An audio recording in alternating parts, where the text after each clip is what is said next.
రాష్ట్ర వ్యాప్తంగా వైసీపీ కార్యాలయాలు నూతన కార్యాలయాల నిర్మాణం వివాదాస్పదంగా మారింది. కేవలం 6 నెలల కాలంలో ఎవరికీ తెలియకుండా నిర్మాణాలు చేయడం, ఎలాంటి అనుమతులు తీసుకోవడంపై చర్చ నడుస్తుంది. ముఖ్యంగా జిల్లాల విభజన తర్వాత ప్రభుత్వం నుంచి నామమాత్రం లీజుతో భూములను తీసుకోవడం, అది కూడా ఎక్కడైతే ముఖ్యమైన పాయింట్స్లో ధరలు కూడా విపరీతంగా రేటు పలికే ఏరియాల్లో స్థలాన్ని సేకరించడం, నిర్మాణాలు చేపట్టడం, అనుమతులు తీసుకోకపోవడం పెద్ద ఎత్తున విమర్శలు జరుగుతుంది. దీనిపై మనతో మాట్లాడడానికి ముఖ్యంగా తిరుపతి కార్యాలయం గురించి మనతో మాట్లాడడానికి చంద్రగిరి ఎమ్మెల్యే పులివర్తి నాని గారు ఉన్నారు. ఆయన అడిగి మరిన్ని విషయాలు తెలుసుకుందాం. సార్ చెప్పండి, ఎలా స్పందిస్తారు ఈ విధంగా కార్యాలయాలు కట్టడానికి? అంటే మీరు చూసుంటారండి, ఈ కార్యాలయాలు కట్టడం ఒక నెల ముందుగానే వచ్చుంటే 164 సీట్లు అనేది 100% 175 సీట్లు వచ్చి ఉంటుంది. చూసుంటారు. అంటే అది వైసీపీ పార్టీ కార్యాలయాలు లేదు, ఇక్కడ వాళ్ళ యొక్క గెస్ట్ హౌస్ లాగా ఉంది.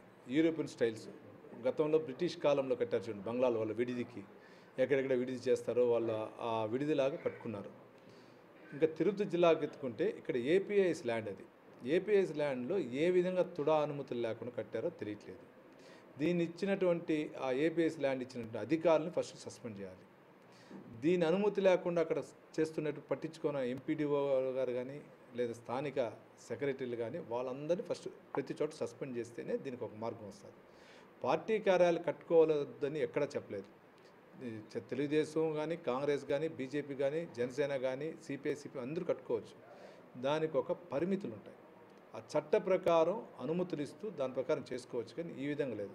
ఇప్పుడు తిరుపతికి సంబంధించిన ఆఫీస్ అయితే మీరు చూసుంటారు, ఫ్రంట్ సైడ్ వచ్చి మొత్తం చెట్లు, చాలా అడవిలాగా ఉంటుంది ఫ్రంట్ సైడ్. చూసేదానికి అక్కడ ఆఫీస్ కన్స్ట్రక్షన్ జరిగిందని తెలియదు. మీరు వెనక మార్గం నుంచి జరుగుతూ ఉంది. అంటే వెనక మార్గంలో నుంచి ఇంత చేశారంటే దొంగచాటుగా ఎందుకు కట్టాలి ఒకసారి ఆలోచించండి.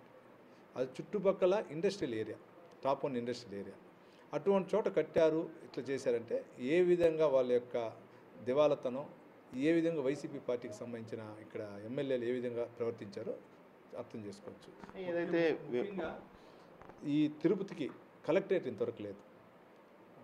టీడీకి సంబంధించినటువంటి ఒక దీంట్లో బిల్డింగ్లో ఉంది. అదే తిరుపతి కలెక్టరేట్ కానీ ఆ విధంగా కట్టించుంటే ప్రజలు హర్షించుంటారు. ఇది అందరూ కూడా ప్రజలు కూడా వ్యతిరేకిస్తున్నారు.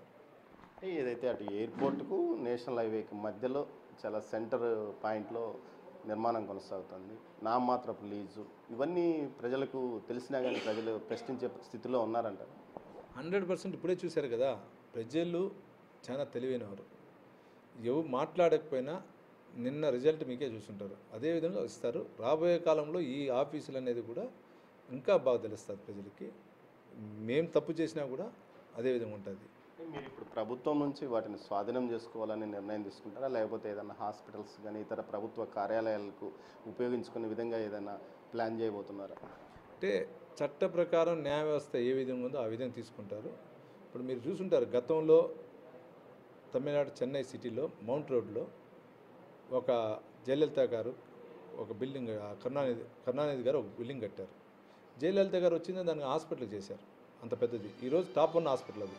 ఆ విధంగా రేపు అక్కడ పరిస్థితులు బట్టి చట్ట ప్రకారము ఏ విధంగా చేస్తారు ప్రభుత్వం, ఆ విధంగా ప్రభుత్వ అధికారులు పరిశీలించి చెప్తారు, ఆ విధంగా పోతారు. భవిష్యత్తులో మీది పెద్ద 42 సంవత్సరాలు 45 సంవత్సరాల పార్టీ, మీకు ఇంతవరకు కార్యాలయం లేదు, మీరు కార్యాలయం కట్టుకోబోతున్నారు. అంటే మీకు గుర్తుందో లేదో 2014లోనే మా పార్టీకి సంబంధించిన కార్యాలయం లెటర్ పెట్టాం. కానీ ఆ రోజున్న అధికారులు, తెలుగుదేశంలో పనిచేస్తున్న అధికారులు కూడా ప్లేస్ చూపించారు, వీళ్ళు అనుమతులు ఇలా.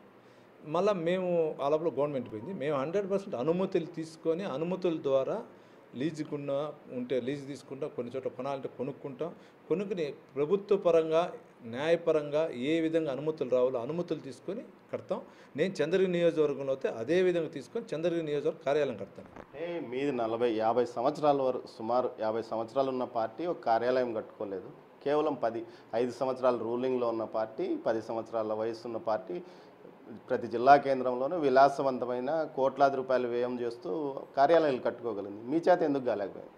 అంటే మీకు దీన్ని బట్టి అర్థం ఉందా ప్రజాధనం ఏ విధంగా దోపిడీ అవుతుంది. ఈరోజు పేపర్లో కూడా చదివారు, రామ్కి వాళ్ళు మొత్తం హోల్సేల్గా తీశారు. అంటే మీకేమి ఇస్తావు మాకేమి ఇస్తామని దాని ప్రకారం చేశారు.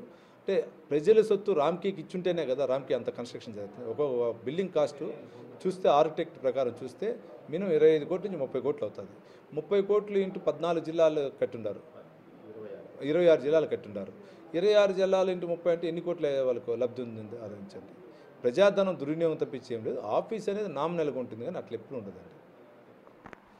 తాము కూడా పార్టీ కార్యాలయాన్ని పూర్తి స్థాయిలో ప్రభుత్వ అనుమతులతో నిర్మించుకుంటాం, కానీ ఈ విధంగా నిర్మించిన అనుమతులు లేకుండా ప్రభుత్వ దయానాన్ని దుర్వినియోగం చేసే ఇలాంటి కార్యాలయాల పట్ల తాము తీవ్రంగా వ్యతిరేకిస్తున్నాం. వీటిని ప్రజలకు ఉపయోగపడే విధంగా వీటిని తీర్చిదిద్దాలని తమ సీఎంను తాము కోరుకుంటామని ఆయన అంటున్నారు. కెమెరా పర్సన్ పురుషోత్తంతో దామోదర్.